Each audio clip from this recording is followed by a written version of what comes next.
Scott, Bobby, David, welcome to the Cannabis Community Insider. Thank you all for joining us.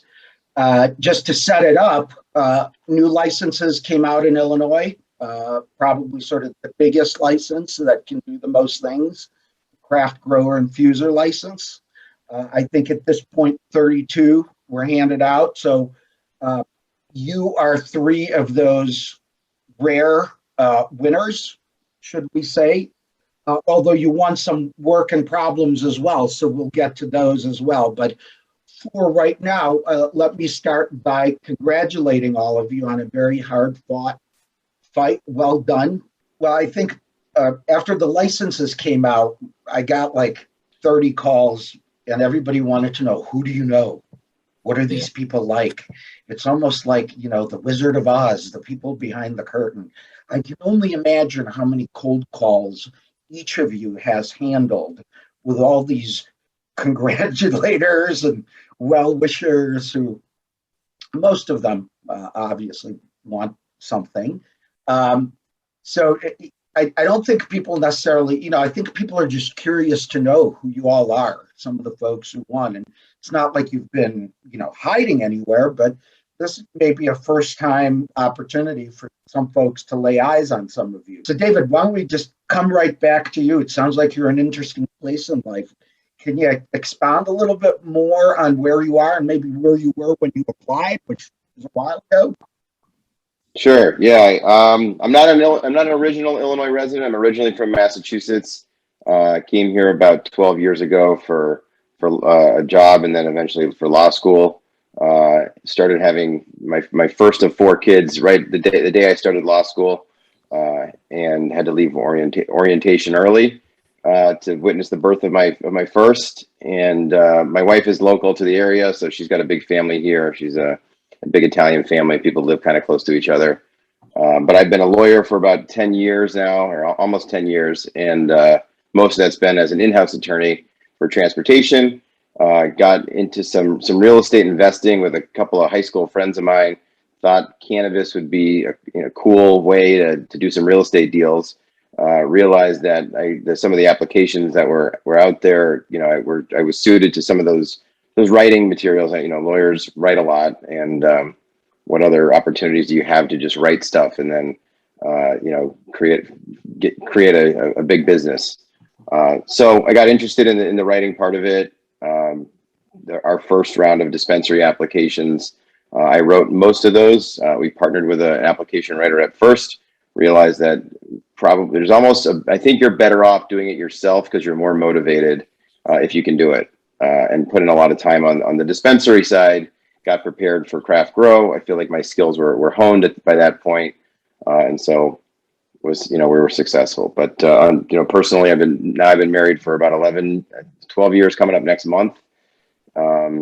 And I live in the west suburbs, and just got our property under contract this morning, which is going to be about 15 minutes from my house. So excited about that. And so this is the next sort of step in the journey here. Awesome. When you've got plants to visit, I'll come out and visit because I'm in Oak Park, so I'm out your way. All right, that's good to hear. I used to live in Oak Park for 5 years, and I live in River Forest now. And the property that we are under contract on is in Franklin Park. Awesome, kind of our neck of the woods. Excellent, and some good new dispensaries that have recently opened in that area. That I actually, it's one of my, that North Avenue area is one of my favorite areas to hit. But in any case, Bobby Burns, Alderman Burns, how about a little more about yourself?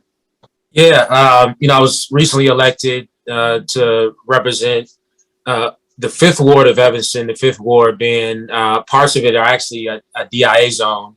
For those who are familiar with that terminology, with the social equity considerations, wanting to find people who live in areas that were impacted by the cannabis prohibition and related drug arrests, and making sure that those individuals were prioritized and had a place in the cannabis industry. So I actually represent a ward or parts of it would be considered a DIA zone. I grew up in Evanston. I represent again the Fifth Ward. Grew up in Evanston, and for the last 6-7 years before Cannabis, ran a political consulting company focused mainly on the North Shore and South Shore, helping really progressive and in many cases insurgent candidates run and win elections in the North and South Shore of Chicago, and also somewhat of an activist and concerned resident, however you want to put it. And so for a while, I've worked in education reform and criminal justice reform, and worked on issues related to housing insecurity. And I mean, you name it, I have worked with my neighbors to try to address it.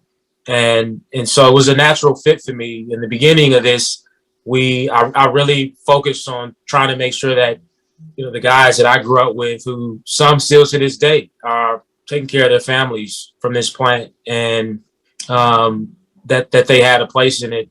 And to be honest, it was tough, man. I tried to get those guys to apply initially, and they wouldn't do it. They didn't trust it. They were like, "Nope, we're not. They're not going to let us in, and you know, it's going to be too expensive." And I think they had a shot. They just didn't believe they did. And so at some point, I said, "Well, I'm going to apply and try to, you know, bust the door open and use that as a way to get some of those guys in," which I will do. And have my wife. We live again in Evanston, and I have 2 children. My uncle, who I love, and it was he's an important figure in my life. I didn't grow up with my father, and so my uncle in some ways was a proxy for that, and a real tough, grizzly Vietnam vet character who didn't think we would win the application because doesn't trust government a lot. But dared them not to give him the license because I think he was committed to growing no matter what. And so, but he's a really important person in my life. Worked in the construction and building trades for 40 years. And, you know, at least 3 people on application have had cannabis arrests to different degrees, including myself. And so we're a true social equity advocate. So I'm really excited and proud to be a part of this industry with some really good people, both in this trade association that we're building, but also the larger community. Awesome. Well, thank you. And Scott, what about you? I'm an attorney. I've been practicing for 32 years, primarily banking and real estate, and some other highly regulated industries like food manufacturing and casinos abroad, not here in Illinois. And resident of Chicago, been here since law school, from Illinois.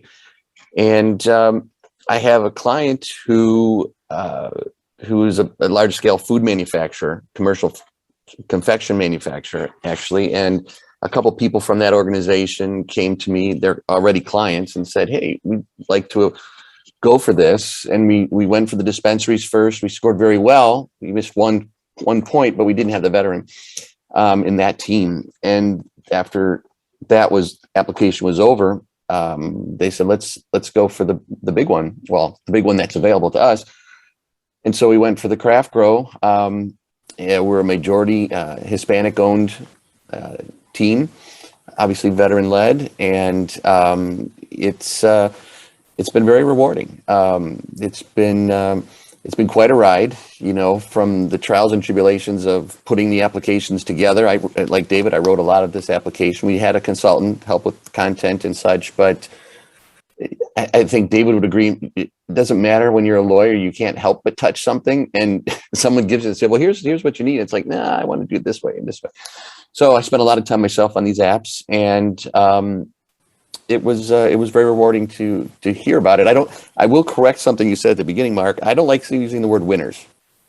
I don't like saying we're winners, because that really discounts all the effort that everybody else put into this, who has not yet been awarded. I like to call ourselves awardees, simply because it's everyone who applied put in blood, sweat, and tears,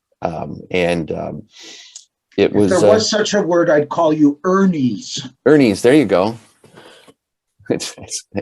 It's good. You earned it. We did. We did earn it. And I'm looking forward to the next group that gets issued as well. I was spent last night at an event and was talking to some people that were still working through their deficiency notices. And, they're very excited about still having that possibility. So. Yeah, fingers crossed. So Scott, since we're on you, do you want to talk about the association? Sure. And maybe explain the acronym and talk about the event that you have coming up a little bit? Sure. So a year ago, while we were all sitting around waiting, I formed an association called the Illinois Independent Craft Growers Association. The intent was that it was going to be an association for license holders to educate, support, and promote the craft license and craft licensees in their business. Basically a trade organization. And the reason it came to mind was as we were sitting there in limbo in September of 2020, it really was becoming apparent, at least the perception. I don't want to get, I don't want to have Charlie Bechtel call in or something and complain. The perception was that these delays were benefiting the MSOs, the incumbents. It's a better way to put them, the incumbents. And I guess I would just say that it was benefiting them. I think it was. How much they had to do with arranging it perfectly like that, I don't know. Yeah, I don't think so, but yes, but it was, right. And it started to become clear that as an industry, as a segment of the industry, we were going to have a lot of challenges ahead of us, getting on shelves, getting our voice heard when new legislation was being discussed, which it was already being discussed at that point. And I felt that we needed to have a seat at the table as craft growers. And I've named it the Illinois Independent Craft Growers because at that point, I certainly could see that there might be some craft growers that have some partial ownership through an incumbent already. So I wanted to make it really clear that that we were independent of those incumbents, and so that was the organization. Now, with no licensees to be members last September, I just let it sit, and I started doing work behind the scenes with the Illinois Craft Cannabis Association, which is a different association, a little broader scope. But now that we have licensees, I dusted off the association paperwork and got it back going again, because I have not spoken to any licensee at this point who's thought it wasn't something that needed to happen. So we've had an initial Zoom meeting to just talk about the idea of the association and what it could do and what our priorities might be. We need to elect a board. And both David and Bobby have volunteered to be on the slate of nominees for the board, along with myself. And we decided we should have a function while we still can, an in-person function. And that's coming up on Wednesday, October 6th from 6 to 8 p.m. at a bar called Dorian's, which is at 1939 West North Avenue. And it not only will it be a sort of meet and greet and an opportunity to elect a board, we're also going to have an educational component because that's a big part of the association. I intend for it to be a big part of the association. And so there are so many questions. I mean, it was not hard to come up with topics, but we chose the topic of having some dispensary operators come and sit on a panel, and we're going to go through questions that I think are on a lot of people's mind. What do they see the future for this craft grow? What kind of products might they think would be appropriate for us? How do we get in the door? How do their sales process work? I know, I think it's pretty common about how you might sell something to this kind of store or that kind of store, but who do you even talk to about getting a product on the shelf? So and it's not like it's walking into Jewel, right? No, you actually have to have an appointment. Yeah, so we're going to go through a panel. We've got some great panelists that have volunteered to be on it. Let me just run through them real quick. Some of them, Gabe Mendoza from Mission. He's and from Chicago Normal. He's going to be on the panel. Felix Vogel from Columbia Care. Timothy Salazar from Mocha, and Tom Cohen also from Columbia Care. So we're going to really press those guys to give us their best guess and their insight. So at least we can start knowing some of the unknowns. And we'll have other events like this where we bring in other people from the industry to help give guidance and give their opinions. So I hope that it's only open to licensees. So I know you have a wide reach on this show, but it is only open to craft grower licensees at this stage. And if there are people out there interested in coming who are craft grower licensees, they need to be vaccinated. That's the rule at this. It's not our rule. That's the rule of the venue. And we'll also be taking membership applications there. It's free membership at this point. We'll let the organization as a whole decide what kind of membership dues there should be, and look forward to seeing people. And if there's members out there that I haven't talked to yet, or licensees, because the state won't give us your phone numbers, by the way. So we only can go by your name and whatever research we can do to find people associated with you. So if there are people out there that are holding a craft grow license, please contact us. Our website, if I can say what that website is, it's www.ilcraftgrower.com. And you can contact us through that, and also sign up for the association through that. ilcraftgrower.com, one word. Yes, all one word. Got it. Just one question for you, Scott, before we move on. What does independent mean in your mind? Right. I'm not a lawyer, but I stayed at a Holiday Inn last night. Yeah, so right. I like to pick apart words.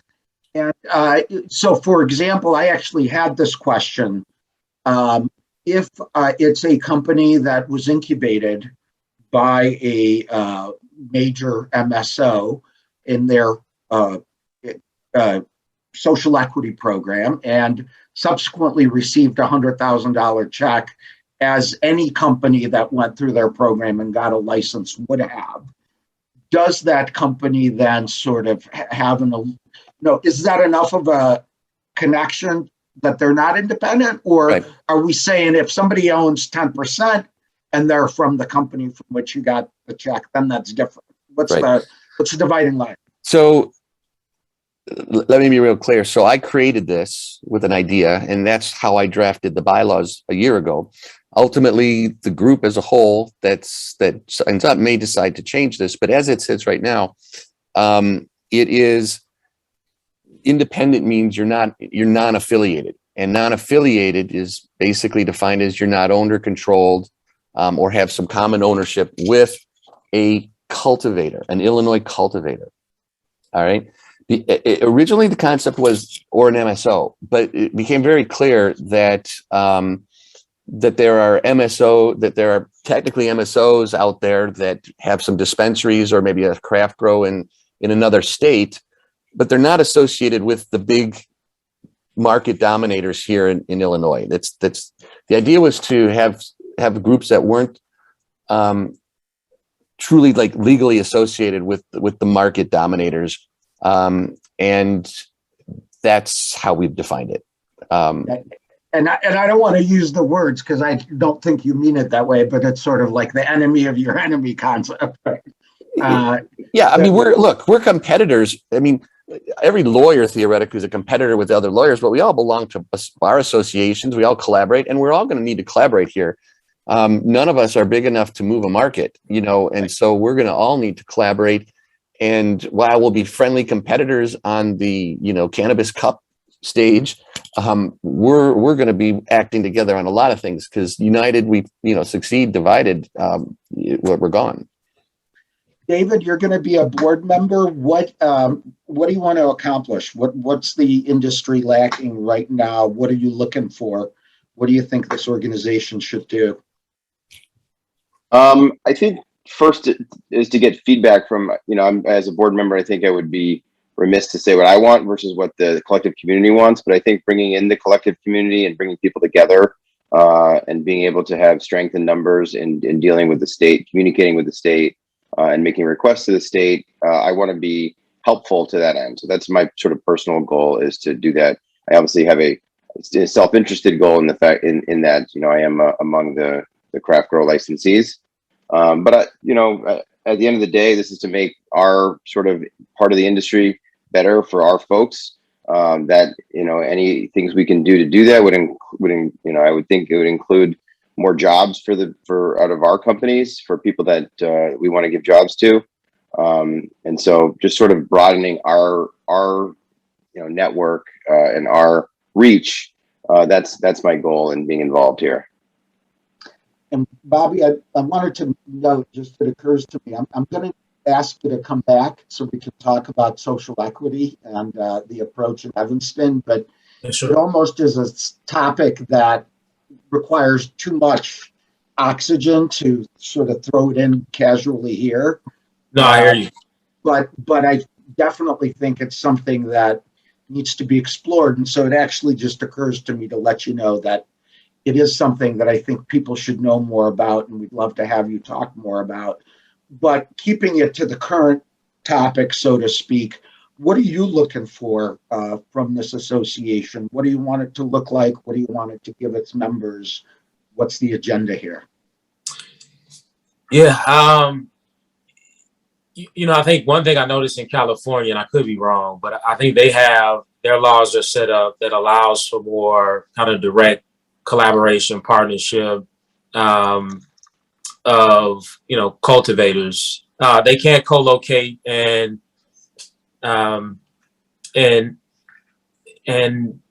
partner more directly than we can. And I think they're even setting up co-ops and using all different types of models. And we can't do that yet, but what we can do is organize in this way around this trade association. So I start there, just saying, look, we know we need to be interdependent in some major way, even more than what we're allowed to now per the state statute. But in the meantime, let's come together under this trade association to see where there's a common interest to work together.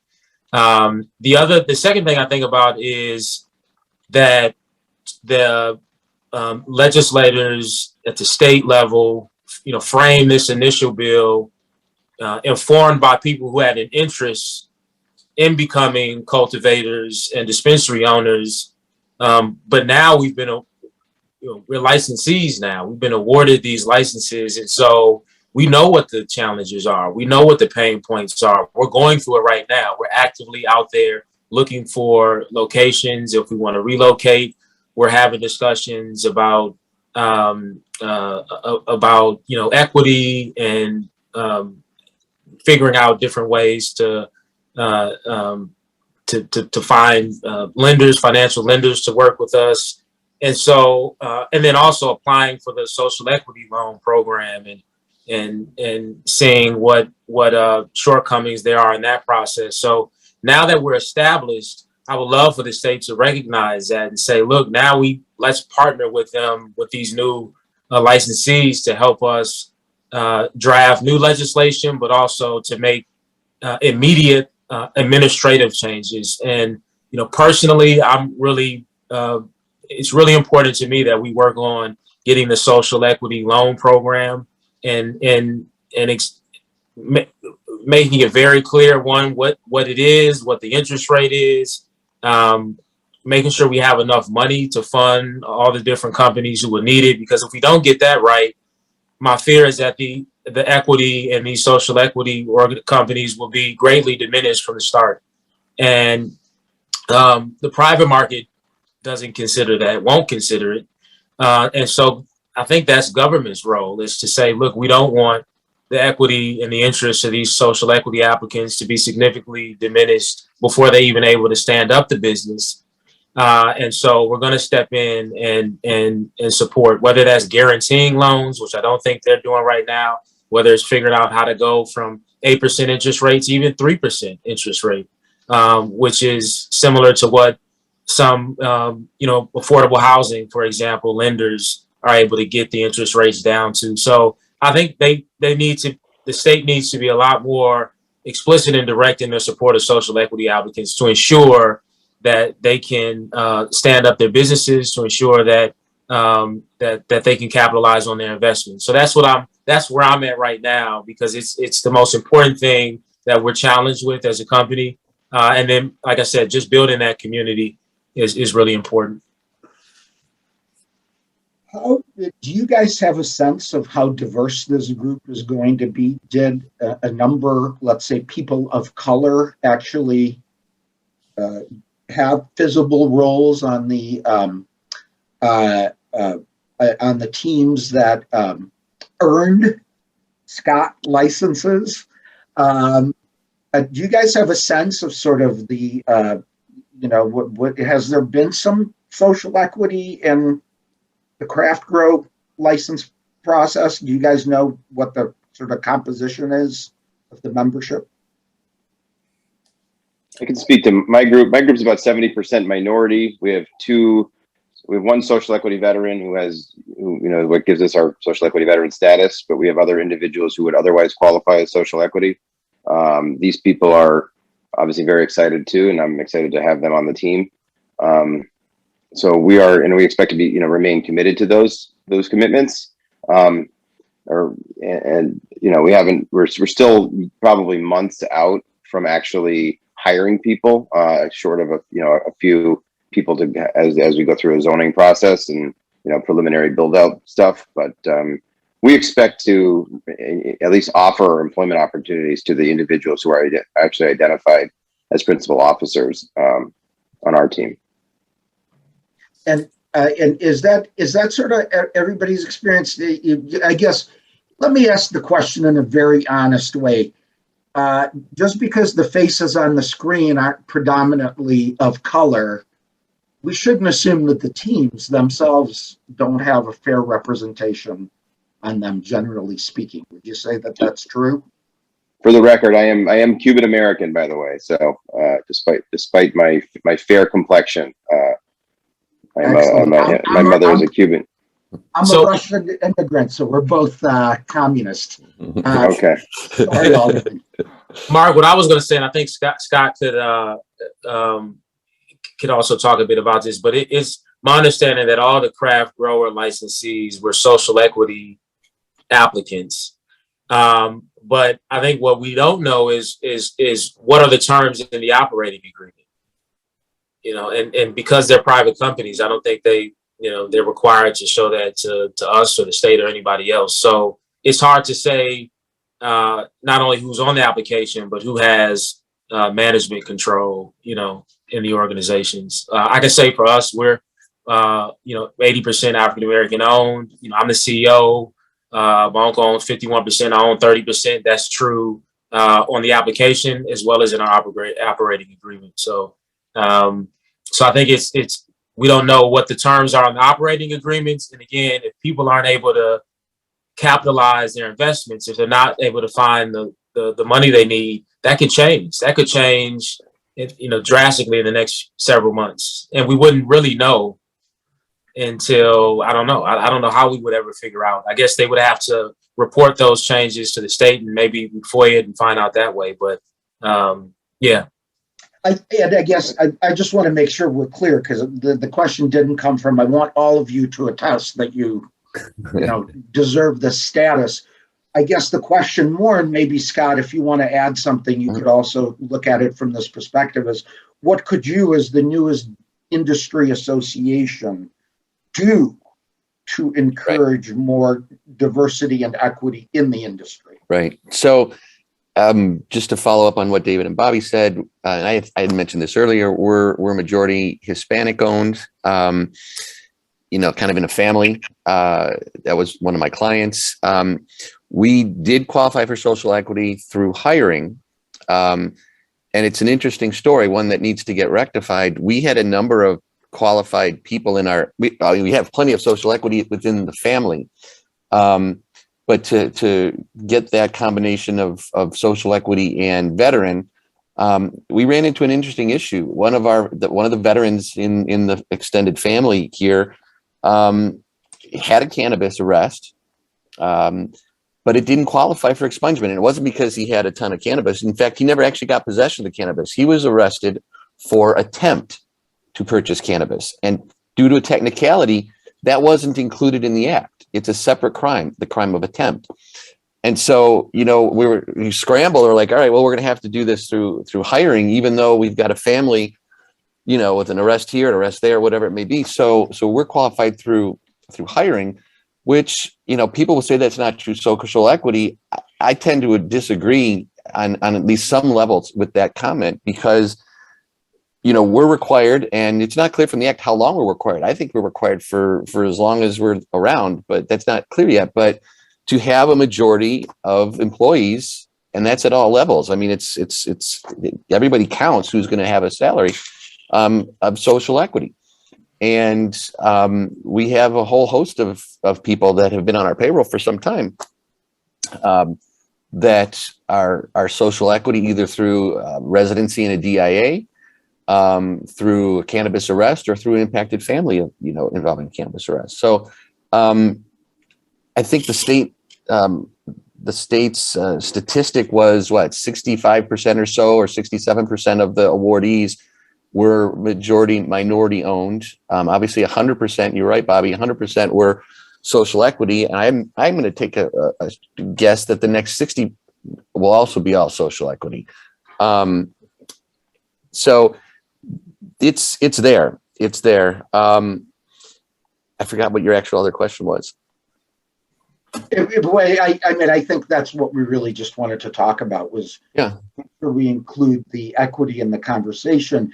And again, maybe at a different time, we ought to have a conversation about sort of through social equity and through hiring, or this way or that way. Right. To me, here's my perspective. And this is what I told my good friend, LaShawn Ford, when this whole conversation started. And, and again, tell me if I'm wrong, but to me, the whole issue is that there are a lot of very wealthy people, millionaires, who were relatively low-level employees at Amazon and Google, right, and Microsoft, but who are now millionaires simply because the person in the mailroom got stock options that were generous enough to generate wealth. And so to me, part of it isn't how you get here. What are you going to do? Be evaluated on, but what you're going to do with this opportunity. Right. And somebody who says 30% of my craft grow license will be owned by XYZ employees in the next XYZ time, that person is more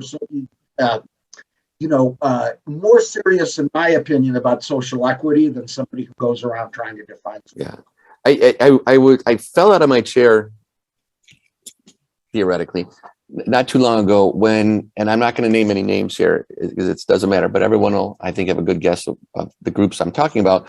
Very vocal during the waiting period, very, very vocal about social equity. It was more in the context of the dispensaries because nothing was really known about craft grow. And then finally, when the awards came out of the licenses, this group was the first group to say, we're selling highest bidder. And it's like, wait a second. Yeah, you made 3 or 4, social equity social equity people into millionaires, but that you haven't done anything for the community. I mean, you haven't done anything for the greater social equity fabric. And given how vocal that group was about people of color being represented, it was disheartening. It was disheartening. And I just quickly want to say, Mark, I think making sure at all levels of the company, whether it's the administrators or kind of the C-suite or the trimmers, or the master grower and the cultivators, I think making sure that social equity, is considered at all levels is important. And so I wanted to say I absolutely agree with that. I think what is important to me, though, fundamentally, is that and this is people, not just Black, not just Latinx, white, people of all colors. You have a lot of underground growers that have grown for decades, distributors, wholesalers, brokers, all of that operate on the underground for decades. And then you have, because of the way our laws and implicit bias is set up, you have communities that were kind of where the prohibition was unfairly enforced. And so you have that group of people that have also made a lot of sacrifices, both to build up the market that now we will benefit from, and the dispensary operators will benefit from. And that's what's important to me, is that that group of people who made the sacrifices, that committed to this plant, that built up the market, that now everybody else will benefit from, have their fair place in this industry. And that's really how I define it. And it's hard to say if that's happening. I hope it is. But that, I just wanted to be clear. That's that in my mind. It's not just a black and white thing, because there are people from all walks of life that have made sacrifices, that have truly committed to building this market up, to making it so, people understand this plant, understand its health properties, and its socialization abilities, and have invited new people over the decades to try it and to use it responsibly. And that's the marketplace that we are now benefiting from. So I just wanted to say that that's the group that I want to make sure, as a company and as a trade association, we make sure have a place in this industry. Let me just make a comment on that. I absolutely agree with what Bobby said, but what was interesting in the application process, nowhere was it made clear that you could talk about having previously worked and have all your experience in the illegal time period. Yeah. Couldn't. I mean, and it was just like, what do you say? So there needs to be some clarification, I think, even in the rulemaking, that we're welcoming these people that otherwise would be in the shadows. An ex-con recently asked me, why is there background checks and fingerprinting to get these jobs if they want us to have them? Yeah, right. Okay. Now, to me, that made some sense, but I can't tell you how much sense it makes to me when I remember that medical patients were fingerprinted to be able to be eligible for medical weed. Okay. Now that's insane, because cancer does not fingerprint. I don't see why the state should either. But the point is that our system is ass backward in some ways, and it is going to require leadership from you guys and those like you, and diversity, and thinking of sort of purposeful, positive action. My friend, State Representative Mary Flowers doesn't like to say affirmative action. She likes to say positive action.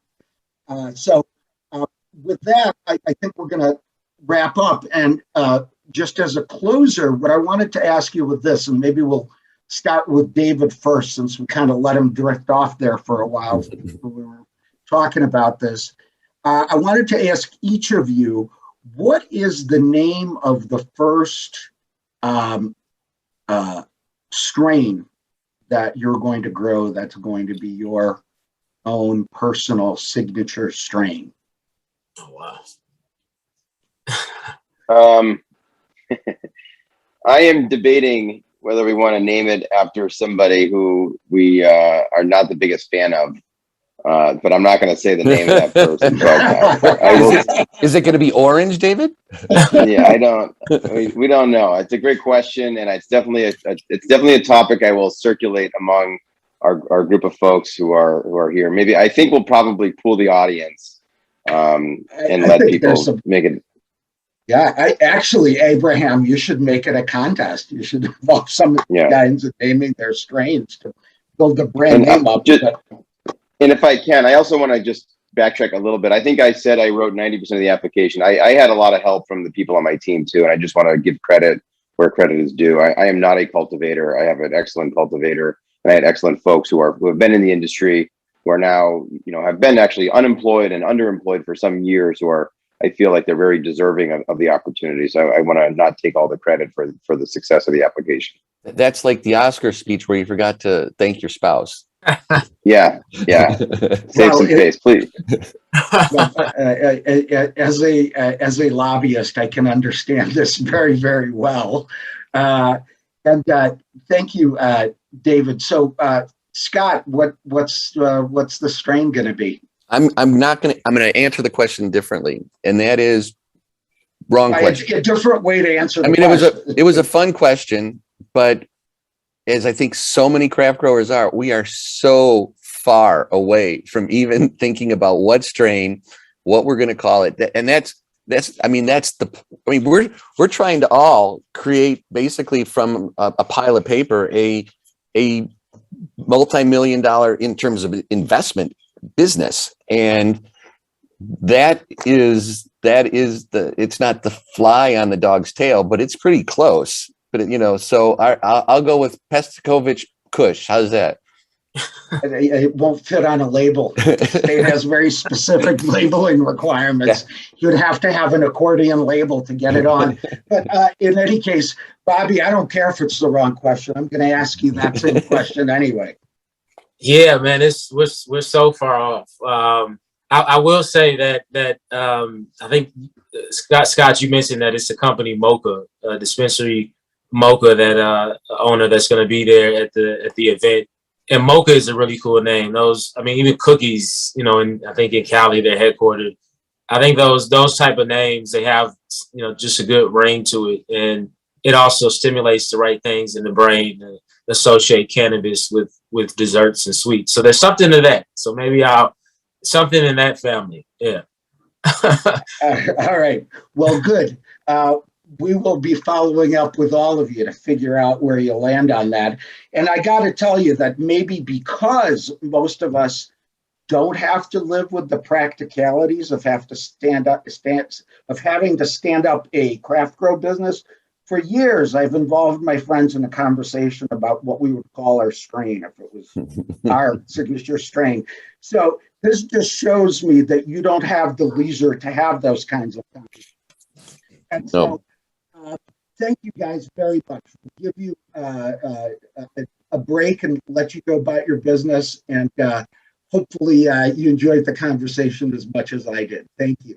Thank you for the opportunity. Thank you, Mark. Thanks, Mark.